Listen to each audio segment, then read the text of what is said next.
Hey guys, Scott here. Real quick, I just wanted to go over a possible cool thing that's happening. I was talking to the DBD leaks guys, and there is rumors of UAT coming, like several patches from now. Like I think that would be like three and a half months, like 4 months away, something like that.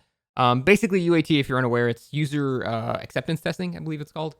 It's a process typically in software development where at the end of its cycle, you contract people, kind of like how scientists will like hire people for a study. They're not employees or anything. They're just sort of contracted to test and make sure that the product that the company's trying to deliver is what the user is actually going to be end up getting.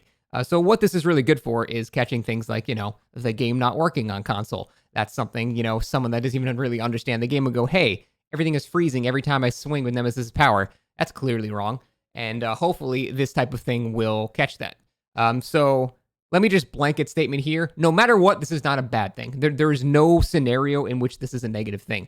At worst, it's neutral, doesn't do anything, and best, it does something good. So blanket statement, not a bad thing whatsoever. But good old me, I'm cynical about behavior. So let me explain why I'm a little hesitant to get super excited about this. And we'll just go from there. So UAT is basically meant, like I said, for catching those huge glaring issues and things like that.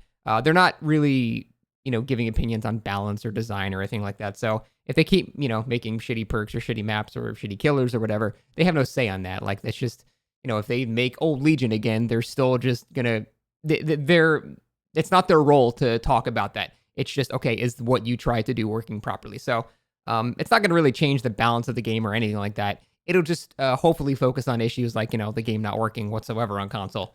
So very, very important issues. But here's the cynicism.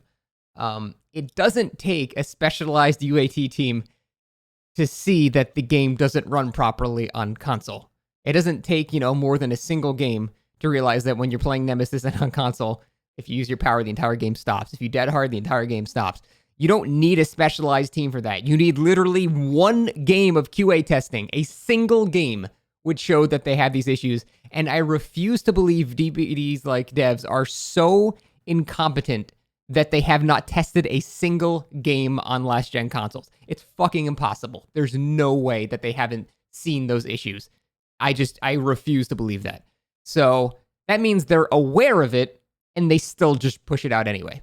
So that's why I'm like, well, then what is this actually going to do? Because if this specialized team says, hey, shit's broken, they're going to go, yep, and just push it out.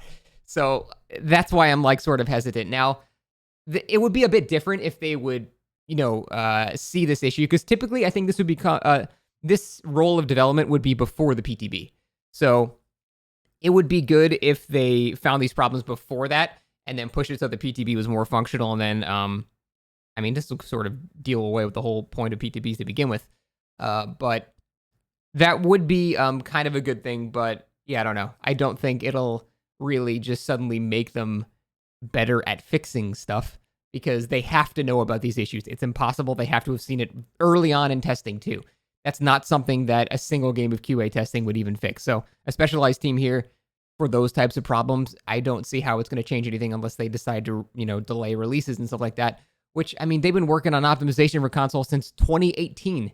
Like, what are they going to just delay the release for 3 years? Like, they can't do that. So, I don't know. That's, of course, the cynical nature about my opinion on behavior coming out there saying just because they know about these issues doesn't mean they're suddenly good enough to fix them. And that's why I'm like kind of eh. Additionally, the whole thing where, they have no feedback on balance and stuff like that is definitely true. Like, this is not a super wide known thing, but at least before the pandemic, they actually had a team of players that would come in and give feedback on, things that they were working on. And I'm not going to go over specifics of which things were being talked about because then they'd be able to link it to who was there at what time. And because they're not supposed to discuss what they saw, and obviously people discussed it. So I'm not going to talk about anything specific, but I will just say there were incredibly dumb decisions that they were doing at the time, and everybody that was, flown out to go test that stuff said, hey, this is a problem, and they just didn't do anything about it. So that's why I'm like kind of hesitant about this, because even with good feedback, they have shown that they don't care or they think their vision of the game is better, which is fine. That's their game, or they just don't want to do anything different. So that's why I'm like, bottom line, this can't be a bad thing. So I'm not going to complain about it. This is hopefully going to be a great thing. I really hope that's the case. There's no downsides to it being a great thing. I think especially console players have been getting fucked since 2018. So some changes to that would be nice. I'm just saying, don't get super excited until we see the results, not the planning of it. And that's all. Until then, I'd say just hold your excitement a little bit and see what they actually do with it first. But it's somewhat promising. So that's cool, I guess. Thanks for watching. See ya.